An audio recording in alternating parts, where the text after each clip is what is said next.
CM పదవి కోసం జగన్ డబ్బులు ఆఫర్ చేశారన్న ఫరూక్ అబ్దుల్లా విమర్శలు దుమారం రేపుతున్నాయి. అసలు ఫరూక్ కు కాంగ్రెస్ కు సంబంధం ఏంటని వైసీపీ ప్రశ్నిస్తోంది. కానీ అప్పట్లో కాంగ్రెస్ తో ఫరూక్ కు పొత్తు ఉన్న సంగతి గుర్తుంచుకోవాలని టీడీపీ కౌంటర్ ఇస్తోంది.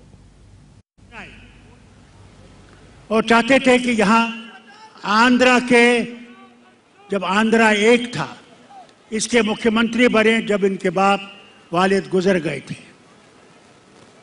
और मुझसे कहा, मैं जगन को याद दिलाना चाहता हूं, मुझसे कहा कि मुझे कांग्रेस अगर यहां का वजीर आला बनाएगा मैं 1500 करोड़ रुपया कांग्रेस को देने के लिए तैयार हूं।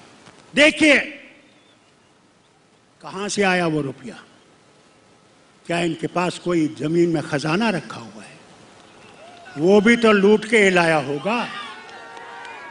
जो 1500 करोड़ देगा वो फिर आपसे ये कहे कि मैं अगर आऊंगा तो मैं आपका भविष्य ठीक करूंगा।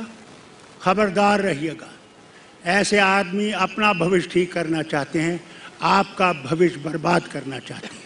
We are going to file a defamation. Party is taking it seriously.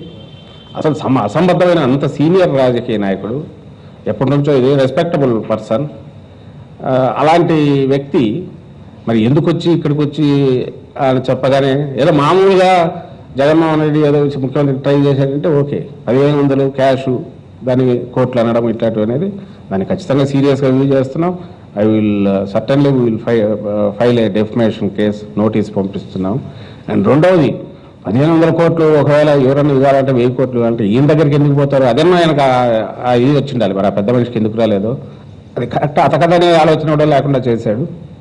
Chandrababu చెప్తే చేసినట్టు మరి వాళ్ళ మధ్య ఏం లావాదేవీలు ఉన్నాయో మాకు తెలియదు. మేమైతే డెఫినేషన్ ఫైల్ చేస్తున్నాం. సరే, ఫరూక్ అబ్దుల్లా గారికి ఆ రోజు మంత్రాలు జరపడానికి అప్పుడున్నటువంటి ప్రభుత్వానికి సంబంధం ఏంటి అనేటటువంటి ఒక ప్రశ్న కూడా ఉత్పన్నం కావచ్చు.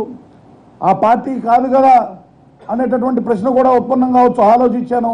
ఒకసారి పాత పేపర్లు తిరిగేస్తే 2009 జనవరిలో జమ్మూ కాశ్మీర్లో ప్రభుత్వం ఏర్పాటు, కాంగ్రెస్ పార్టీ అలాగే national conference party, Farooq Abdullah గారి పార్టీ రెండు కూడా పొత్తుతోటి వెళ్ళడం జరిగింది. 2.5 సంవత్సరం అంటే ఆ విధంగా అప్పుడు ఉన్నటువంటి పార్టీని, కేంద్రంలో ఉన్న పార్టీని ఇన్ఫ్లుయెన్స్ చేయగలిగేటటువంటి ఒక